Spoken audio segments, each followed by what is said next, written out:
2 minutes introduction. Magandang hapon sa inyo lahat, Luzon, Visayas, Mindanao, at saan masulok ng mundo. Una sa lahat, ako po si Wilfredo Bendia Revillame, yan ang tunay kong pangalan. Pero kilala niyo naman ako sa pangalang Willie Revillame. At ako po ay 64 years old.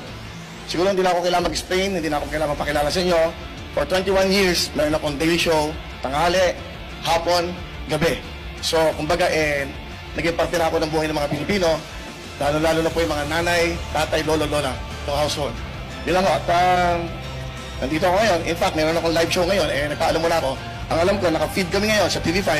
Naka-feed ko kami ngayon sa show. At yung mga nanonood ngayon doon, nagpaalam muna ako.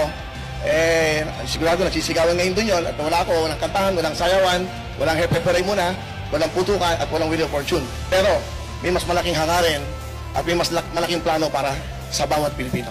Okay? At 2 minutes, siguro mas maganda makatanong na lang para masagot ko na kagad yung mga tanong.